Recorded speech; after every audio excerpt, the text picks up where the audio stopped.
The LSU coaching search continues, and dare I paper pop, alignment has been a buzzword down in Baton Rouge. Well, we got a new president on board. Now, this guy's name is Wade Rouse. His last name is spelled Rousse. I was watching some of the local news reports down there, and some of the anchors took the strategy that I used to take. I used to be a news anchor in Columbus, Georgia, and they'd throw all kinds of names at me with no phonetic guide, no pronunciation. And so what I would do with a last name like this is I would just do every possible phonetic pronunciation. Like my news report would sound like this: LSU hired a new president today. Wade Rouse takes over. Rouse met with the media today, and here's what Rouse had to say. Because I'm going to get it right at some point, and I heard some of the local reports down there do something similar. So I picked up what you guys were putting down. But that's not all. Also, athletic director Verge Asbury, he is now permanent. Rip the interim tag off. Verge has been there forever. He's been there since the colors were actually decided on being purple and gold. So we got people who know LSU. And we've got alignment. We got the tumblers starting to fall into place. We got a search committee put together, and it's November 4th. Okay, it's time to go to work now. It's time to go get ourselves a head coach. It's not going to be Nick Saban. Last night, my phone blew up with matters it never should have been blowing up in reference to. However, I understand how the message board culture works. So I had to spend a solid 7.5 minutes of my evening last night confirming Saban's not getting back into coaching and he's not going to LSU. I accomplished that pretty quickly and pretty definitively. So no Saban. However, beyond that, the Lane Kiffin name is out there. The Lane Kiffin name is funny because no decision is ready to be made.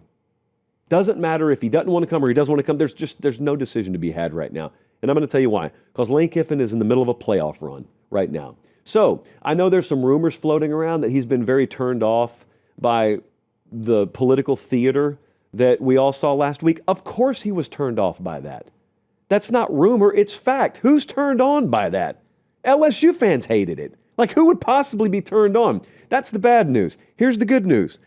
I repeat, it's November 4th.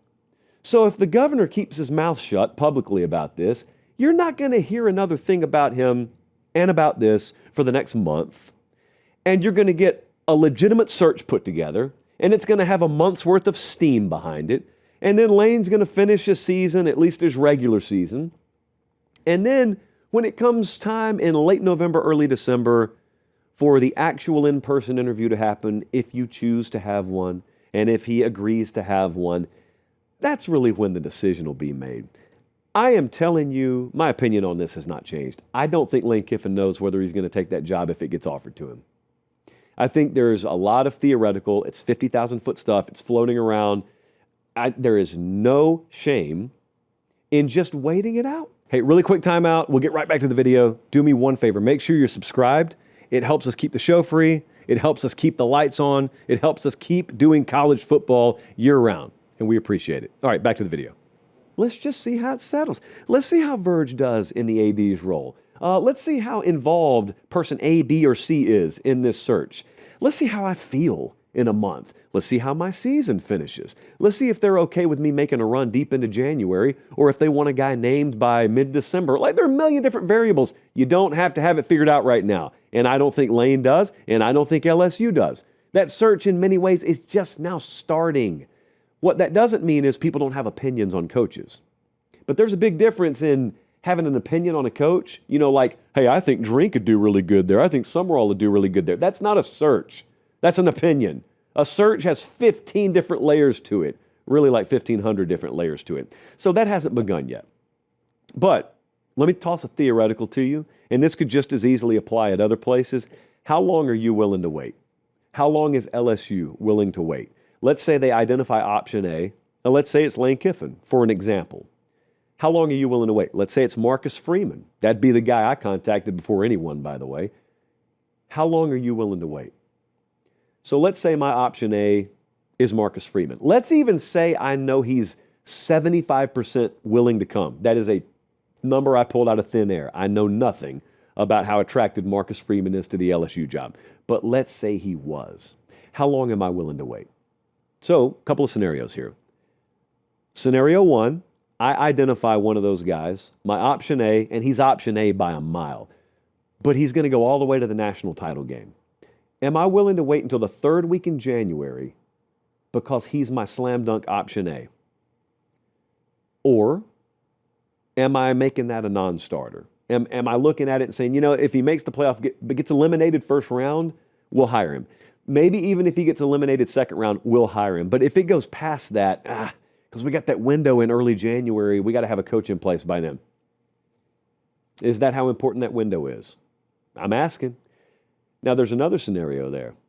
What if you've got an option A? What if my option A is Freeman, my option B is Kiffin, and there's not a lot of separation in my mind between the two, and Marcus is headed to the national title game and Kiffin gets eliminated first round?